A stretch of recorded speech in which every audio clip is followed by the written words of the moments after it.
Dios les bendiga, amados hermanos. En esta ocasión, el tema central será el bautismo. No lo vamos a hacer como en una secuencia de menos a más, sino más bien vamos a observar un video que se subió a las redes sociales en estos días, donde el pastor Jaciel habló acerca de esta doctrina tan importante. Entonces, en este momento vamos a comentar ese video. Esto es ESBI, Estudios Bíblicos.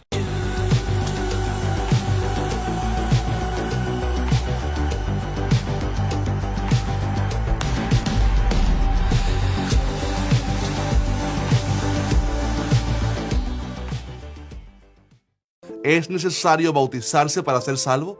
Quizás usted vea estos versículos y saque rápidamente una conclusión, pero permítame decirle que la respuesta es un poco más complicada de lo que parece. Ahí él comenta que la respuesta es un poco complicada cuando se habla acerca del bautismo y la salvación. Se refiere a los versículos de Mateo 16:16, Pedro 3:21, donde se dice que el que creyere y fuere bautizado será salvo. Y primera de Pedro 3:21 dice, el bautismo que ahora corresponde a esto nos salva. Yo quiero hacer una pequeña reflexión acerca de lo que es la importancia de la salvación para Dios. Sabemos que el plan de salvación es el tema central de la Biblia. Cristo es el centro de la Biblia y su misión era redimir, rescatar al que habían vendido, dice Isaías. Entonces, al ser esa la mayor misión de Dios en esta tierra, ¿ustedes piensan que Dios iba a dejar algo complicado de creer? ¿O más bien Dios, queriendo que toda la humanidad llegue a la salvación, deja algo fácil de acceder y de entender? El Evangelio es un mensaje sencillo, está fundamentado en la fe. Todos tenemos la capacidad de creer. Por eso Dios dejó la fe como el vehículo para obtener la salvación. Entonces aquí surge una pregunta. O es muy difícil y complicado como se dice en el video, o nosotros lo estamos queriendo complicar. Mateo 16:16 simple y llanamente dice, el Señor Jesucristo, el que creyere y fuera bautizado, será salvo. ¿Qué hay que estudiar? ¿Qué hay que saber para nosotros decir que ahí no quiere decir que la persona es salva cuando cree y se bautiza? Entonces, no, querido amigo, si me estás escuchando, no es difícil de entender. Solamente es obedecer los mandamientos de nuestro Señor Jesucristo y, aparte de creer, el bautismo es un mandamiento de nuestro Señor. Pero en este video vamos a solucionar esa duda y también les hablaré un poco sobre bajo qué nombre o nombres nos debemos bautizar. Aquí hay otra frase que debemos analizar detenidamente. El pastor dice ahí, nombre o nombres. Nosotros no podemos hablar a la ligera cuando son doctrinas fundamentales. La palabra de Dios dice que si alguno habla, hable conforme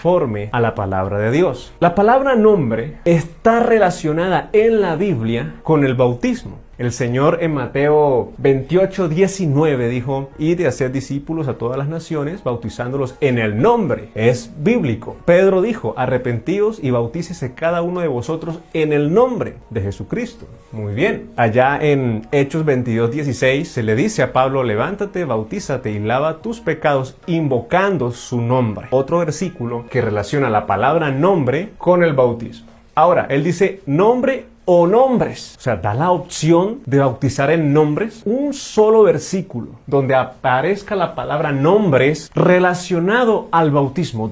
¿Dónde existe eso? No está. Hablar de nombres en relación con el bautismo es un error. Pero alguno dirá, no, es que solamente es una S. Calmémonos. No, la palabra de Dios es muy celosa en ese sentido. Proverbios 30, versículos 5 y 6, habla acerca de que la palabra de Dios es limpia y que no le añadas, no la cambies, para que no seas hallado mentiroso, dice Proverbios. Apocalipsis 22:18 también nos advierte de aquellos que añaden o quitan a la palabra, que caerá castigo sobre ellos. Nosotros cuando hablemos de la palabra de Dios, una coma, una simple tilde puede marcar la diferencia y Dios no está agradado de que ni le quitemos ni le agreguemos. Vuelvo a repetir el versículo de Pedro. Si alguno habla, hable conforme a la palabra del Señor. El bautismo es una ordenanza que todo cristiano debe cumplir y no hacerlo digamos que por voluntad propia, y rechazar hacerlo es desobedecer directamente una ordenanza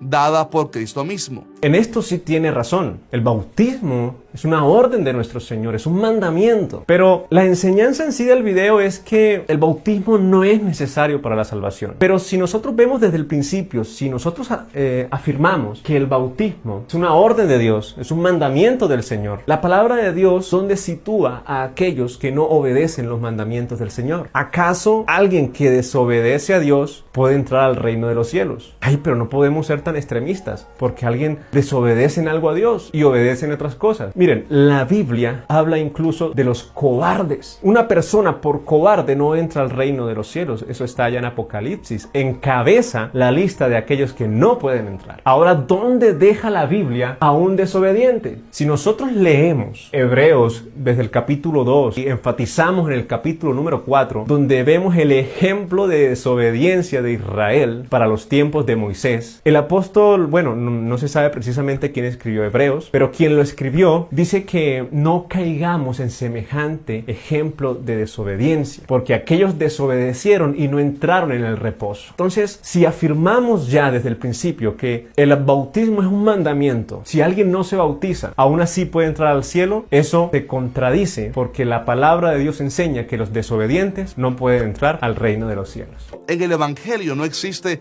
ningún rito para ser salvo, solo es arrepentirse de los pecados y creer en Cristo Jesús, y entonces, como muestra al mundo de que ahora somos cristianos, nos bautizamos. Digamos que es un acto de identificarnos públicamente con nuestro Salvador. Aquí el pastor habla acerca de que el bautismo es un acto público, ¿cierto? Para demostrar que somos cristianos. Esa definición de lo que es bautismo no es bíblica. Es decir, la palabra de Dios no dice el bautismo es un acto de declaración pública para decirle al mundo que ahorita aceptamos a Cristo. Esos son deducciones. Y nuestra fe no está basada en las deducciones, sino en las declaraciones de la palabra del Señor. Entonces, esa definición es extrabíblica. Cuando la Biblia habla de algo público, se refiere a la oración en privado, de la recompensa de la oración en privado. Eso está ya en Mateo 6:4. Tú entras a tu habitación, oras a tu Padre en secreto, y tu Padre que te escucha en privado te recompensará en público. La manera bíblica de demostrarle al mundo que nosotros somos cristianos es esta: por los frutos. Mateo 7:15 dice que por los frutos los conoceréis. Y el apóstol Pedro también confirma esto allá en 1 de Pedro 3:16, que dice que por nuestra buena conducta, se refiere a la buena conducta para que las personas se den cuenta de que nosotros somos cristianos. La manera de demostrar que somos cristianos es reflejando el comportamiento de Cristo al mundo, y el bautismo bíblicamente no es un acto público para que la gente sepa que somos cristianos. El bautismo bíblicamente es un mandamiento.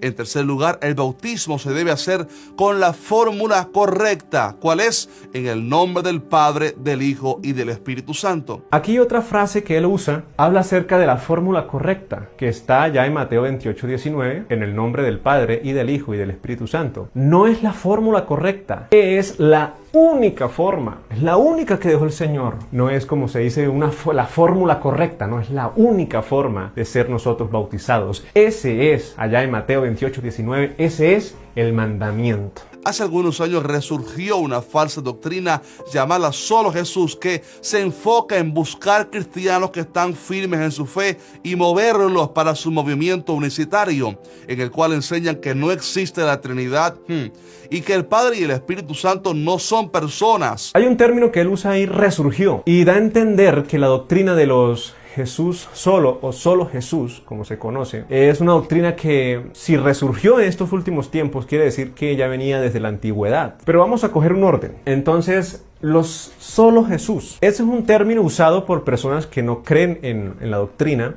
de la piedad. La doctrina de la piedad enseña que Dios fue manifestado en carne. y que ese único Dios es creador y padre y que ese espíritu se manifestó en Jesucristo. Por eso Jesucristo es Dios. Eso es lo que enseña la doctrina de la piedad. Eso está allá en 1 de Timoteo 3:16. Indiscutiblemente grande es el misterio de la piedad. Dios fue manifestado en carne. Y si usted sigue leyendo ahí los siguientes versículos, dice que si alguno no habla conforme a la piedad, está envanecido. Ese término solo Jesús es un término despectivo porque se refieren como si fuéramos los huérfanos que no tienen al Padre, cuando la Biblia dice que el que tiene al Hijo tiene al Padre. Pero bueno, entonces vamos a hablar un poco de la historia. Aquí está el año 0 del nacimiento de nuestro Señor. Muere y resucita por estos tiempos, aproximadamente el año 33. Y a los días comienza la iglesia, que nació el día de Pentecostés. Es el nacimiento de la iglesia. Por eso el Señor, cuando hablaba de la iglesia en los evangelios, hablaba futuro. Edificaré mi iglesia. Vamos a hablar de la historia de la deidad de Dios, de cómo se fue transgiversando. Tenemos que hablar que en el siglo II aparece un personaje llamado Tertuliano, que usa por primera vez el término Trinidad.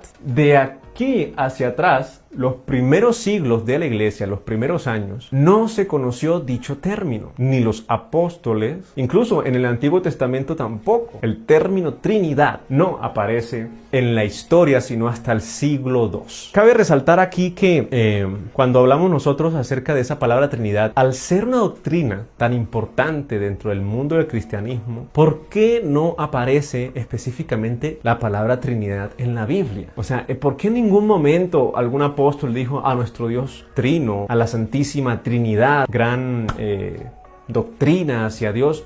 Por lo mismo, porque esa palabra surgió en el siglo II y es una palabra extrabíblica y antibíblica. En este siglo II, ya hablamos de Tertuliano, Tertuliano comienza a hablar, a enseñar una doctrina diferente a la que se enseñaba en aquel tiempo. ¿Y cómo nos damos cuenta de eso? Hay no sé si le podremos decir carta, digámosle escrito, que creo que queda mejor. Hay un escrito donde Tertuliano ataca a Praxeas. Praxeas era un teólogo que creía en la doctrina de la unicidad, ¿no? Pero en sí es la doctrina de la piedad, Dios manifestado en carne. Creía en esa doctrina Praxeas y Tertuliano le dice: ustedes los simples. Eso está allá, usted lo puede buscar por internet, lo que le escribió Tertuliano a Praxeas.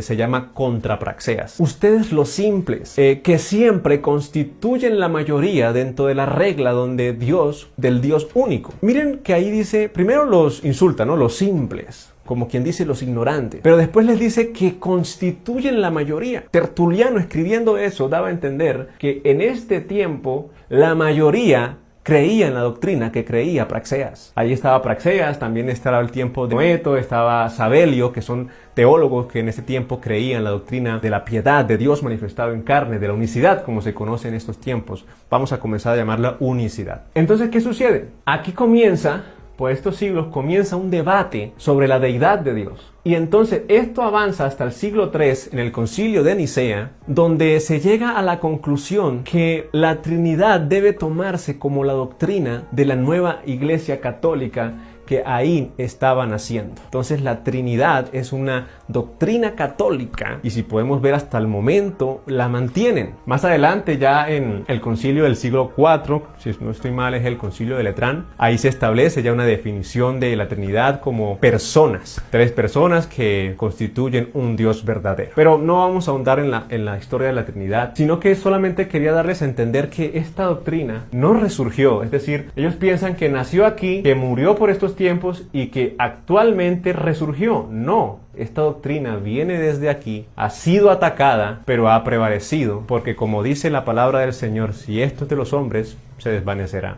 pero si es de Dios, permanecerá. También dice que negamos que el Padre y el Espíritu Santo sean personas, pero es que nosotros no es que neguemos eso, es que la palabra de Dios es la que niega eso. En ninguna parte de la Biblia se relaciona el concepto de Dios con el concepto de persona. Es decir, en la palabra de Dios no aparece Dios es una persona. En cambio, la doctrina de la piedad, Dios manifestado en carne, dice Dios es espíritu, porque eso está en Juan 4:24. Es lenguaje bíblico. Dios no es ninguna persona. Si vamos a la definición de persona, podemos encontrar que una persona, según el diccionario, es un individuo de la humanidad. ¿Eso lo aplicamos a Dios? No. Eso no lo podemos aplicar a Dios.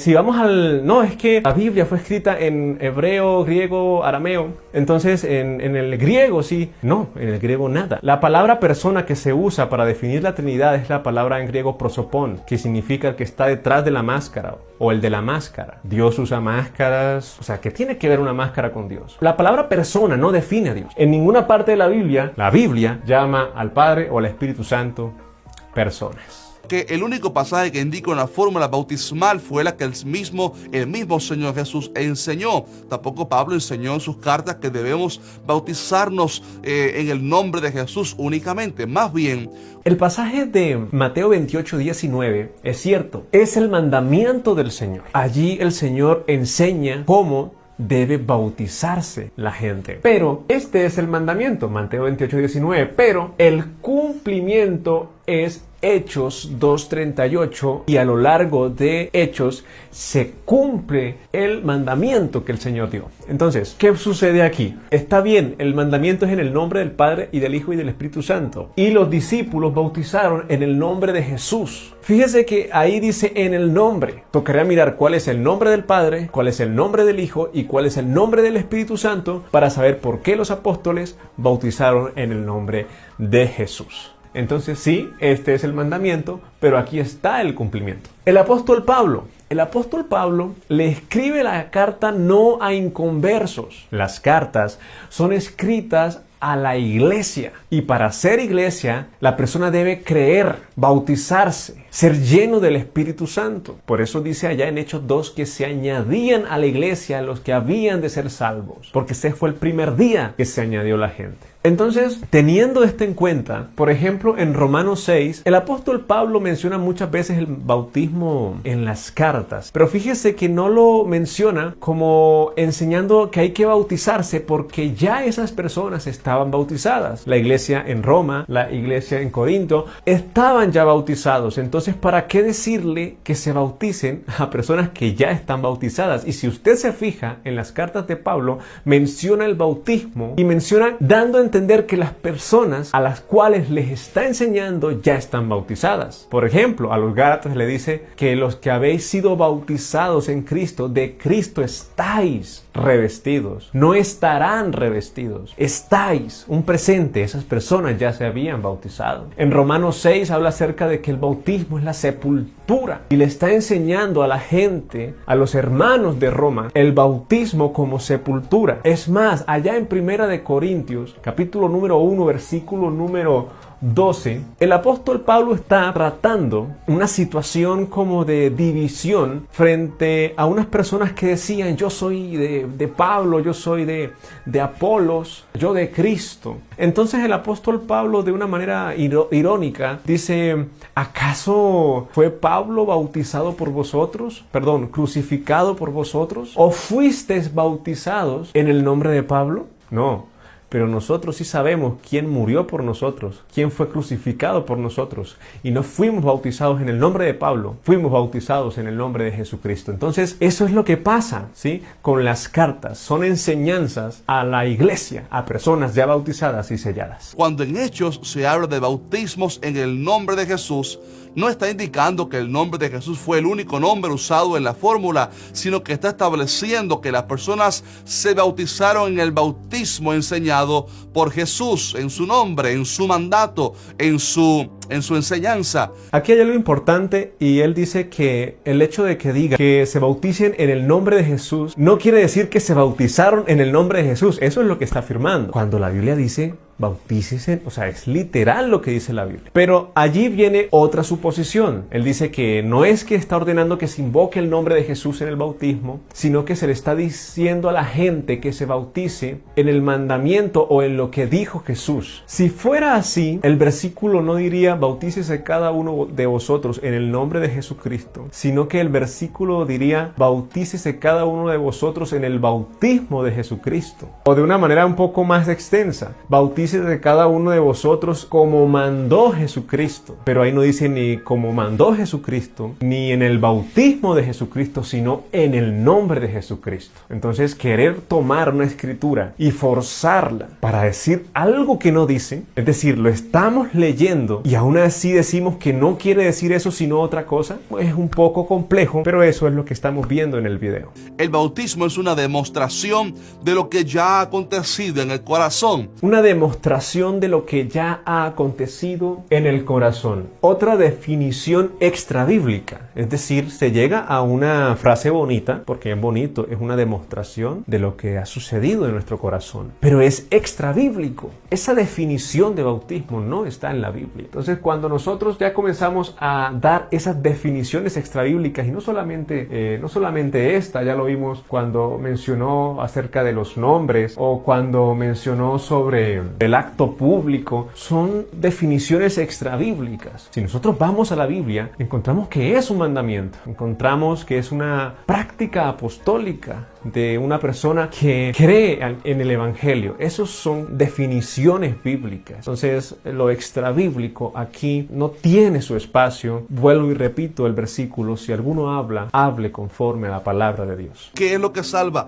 ¿La fe o el bautismo? En esta parte del video, él hace esta pregunta: si lo que salva es la fe o el bautismo. Cualquiera podría interpretarla como que está dividiendo la fe del bautismo. Es decir, ¿qué me salva entonces? ¿Yo soy salvo por la fe o por el bautismo? Pero esa pregunta es incorrecta. Es decir, si la respuesta sería ¿eres salvo por el bautismo o eres salvo por la fe? Cada una de esas respuestas, si yo digo que soy salvo por la fe, entonces dejo a un lado el bautismo. Y si yo digo que soy salvo por el bautismo, dejo a un lado la fe. Entonces es una pregunta un poco distorsionada, como queriendo dividir lo uno de lo otro. Pero el bautismo es un acto de fe. Él mismo nos lo dice. Note cómo él habla del bautismo como un acto de fe. No podemos separar la fe del bautismo, porque el creer, el tener la fe en Cristo, te lleva a obedecer. Sin embargo, si decimos que la salvación, el perdón de pecados o el nuevo nacimiento sucede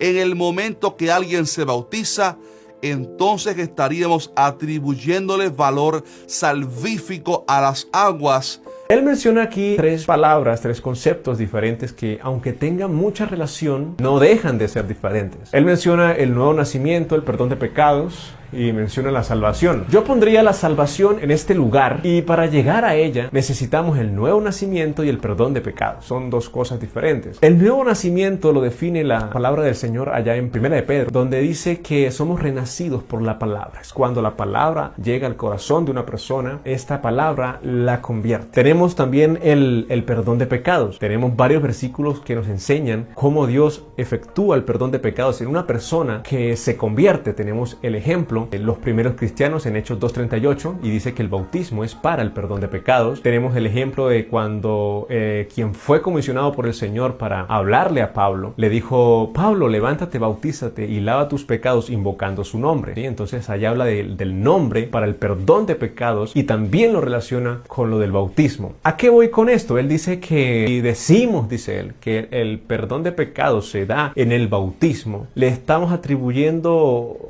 un poder salvífico a las aguas. Pero es que nadie dice eso. Si lo tomamos como él lo dice, poder a las aguas, no es a las aguas, es al nombre. ¿Por qué no dijo poder en el nombre? Porque es que en el nombre de Jesús hay poder. No son las aguas, donde sea, en una piscina, en un río, en el mar. No son esas aguas, es el nombre que te invocan cuando eres bautizado. La palabra del Señor allá en 1 de Juan 2:12 dice que los pecados son perdonados por el nombre de Jesús. Y eso es a lo que nos referimos. Corrección, no son las aguas. Nadie está diciendo que las aguas salvan. Es el nombre que te invocan cuando eres sumergido en agua. Y tendríamos que responder a la pregunta de qué sucedería con personas que se convirtieron en el lecho de muerte y no pudieron bautizarse, así como el ladrón de la cruz, por ejemplo, al cual Jesús le garantizó la salvación. Él solamente había creído, nunca se pudo bautizar, pero fue salvo.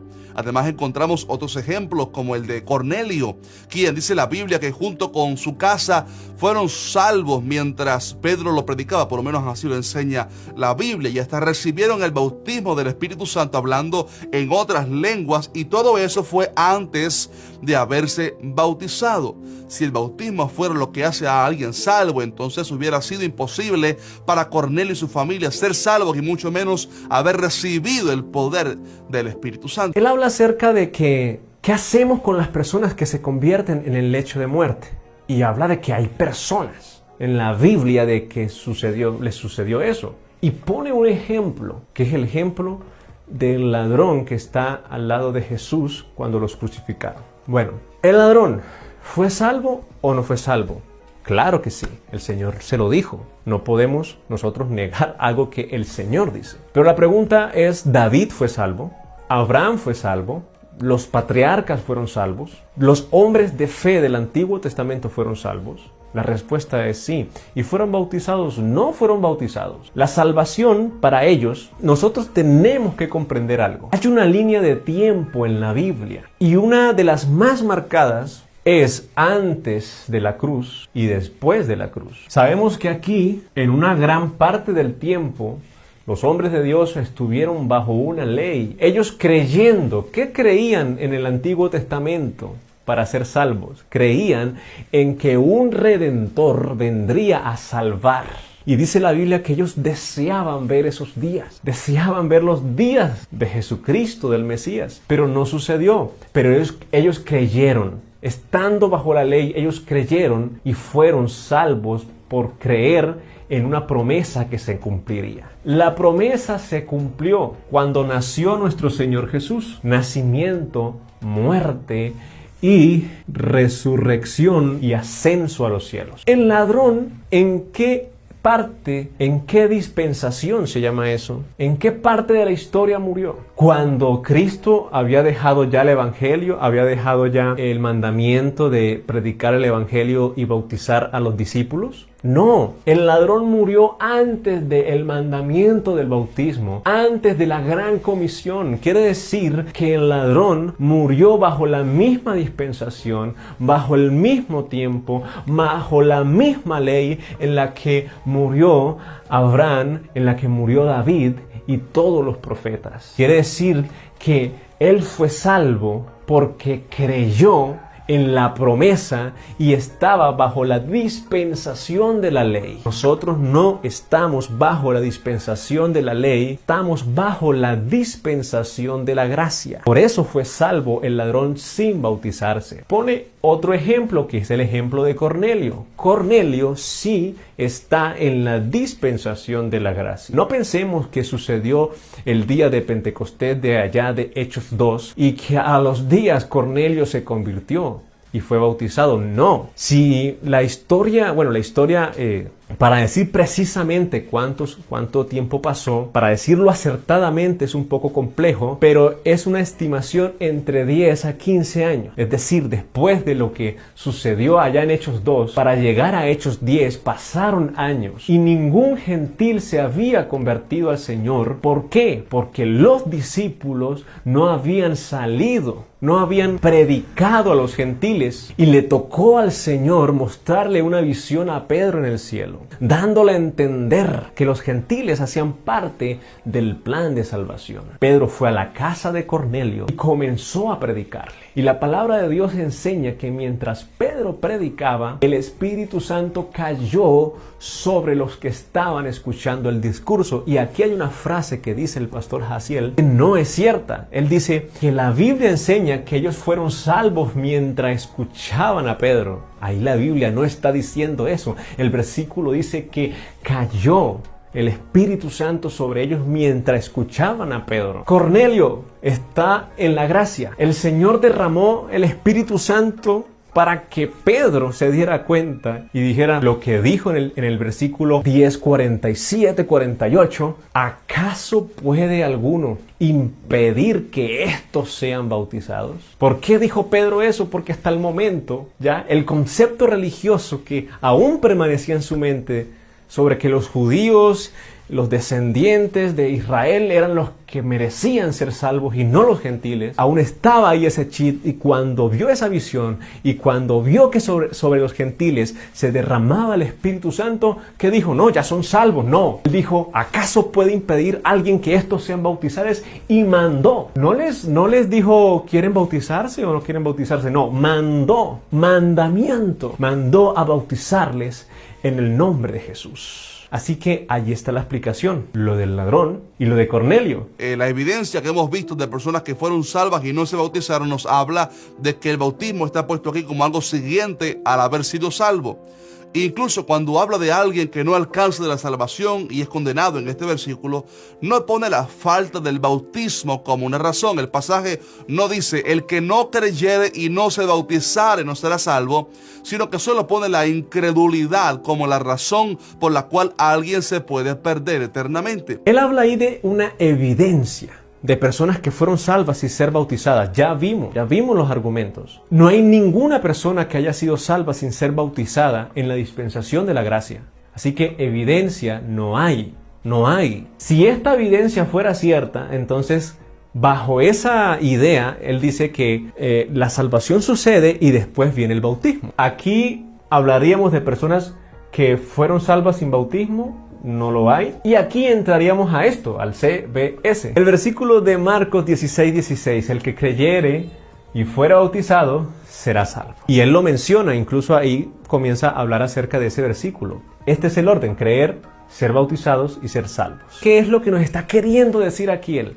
Que primero es creer, después ser salvos y después bautizarse. Pero Marcos 16:16 no nos enseña eso. ¿Qué sucede? Después él dice que, porque el versículo sigue diciendo, el que no creyere será condenado. Entonces él dice que ahí no dice que el que no creyere y no fuera bautizado. Pongámonos nosotros a observar un momento a Marcos escribiendo el Evangelio. Marcos, siendo inspirado por Dios, está escribiendo, bueno, el que crea, se bautice, es salvo, mas el que no crea será condenado. Ahora, vamos a decirlo como el pastor Jaciel quisiera que dijera, el que crea y sea salvo es bautizado, mas el que no crea y no se bautice es condenado. No hay lógica en esto, porque si él dice, el que crea, el que sea bautizado es salvo, y el que no crea, ya con el simple hecho de no creer, es una persona que obviamente no va a recibir el bautismo. Para ser bautizado, primero hay que creer. Ese es el orden. Así que sobra decir que el que no crea y no sea bautizado será condenado. Eso sobra. Si nosotros nos ponemos a analizar esto, es más, allí en el minuto 11:54 del video del pastor, él confirma que el bautismo es un paso de fe, un acto de fe. Así que sin esta fe, una persona no puede bautizarse. Así que si no cree, pues ¿cómo se va a bautizar? Y es ya automáticamente un candidato para no ser salvo. Sin embargo, Pedro no creo que le esté atribuyendo poder salvífico al agua, sino que más bien se enfoca en la fe de la persona, porque habla de la aspiración de una buena conciencia hacia Dios por la resurrección de Jesucristo. Note cómo él habla del bautismo como un acto de fe para aspirar a una buena conciencia hacia Dios. Él menciona aquí 1 de Pedro 3:21, donde dice que el bautismo nos salva. Nos, con S, nos salva. Él usa una frase que dice, no creo que Pedro haya dicho esto por esto. No creo que Pedro haya enseñado esto. O sea, no es lo que nosotros creamos, es lo que está escrito. Y si la Biblia dice que el bautismo nos salva, ¿por qué no creerlo? ¿Ya? La salvación en las aguas.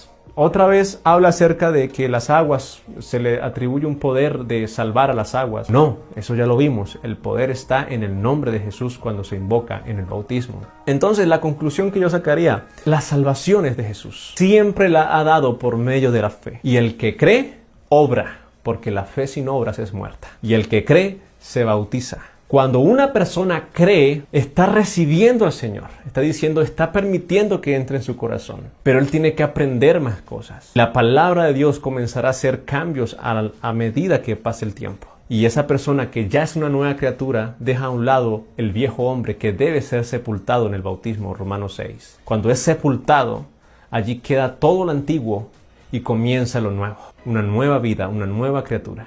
Y es una persona apta para ser llena del Espíritu Santo. Te dejaré el video aquí de cómo la Biblia muestra el plan de salvación. Y si eres una persona que está escuchando la palabra del Señor y no ha tomado una decisión en este momento, te invito Te invito a creer en Cristo. No solamente a creer, sino a que te dejes transformar por Él. Y que te entregues al Señor de todo corazón. Y que cuando decidas hacerlo, te bautices en el nombre de Jesucristo, como lo enseña la Biblia, para que recibas el don del Espíritu Santo. Pueden dejar sus comentarios aquí abajo. Les dejaremos un número, un link, para que ingresen a un grupo de WhatsApp que estamos formando. Allí les llegarán las notificaciones y las fechas, la hora de futuras enseñanzas, de futuras charlas bíblicas, donde confiamos en el Señor Jesús, que sea de gran edificación para todos ustedes. Por el momento me despido. Que tengan todos buena noche aquí en esta parte del mundo, Latinoamérica. Dios me les bendiga. Un abrazo.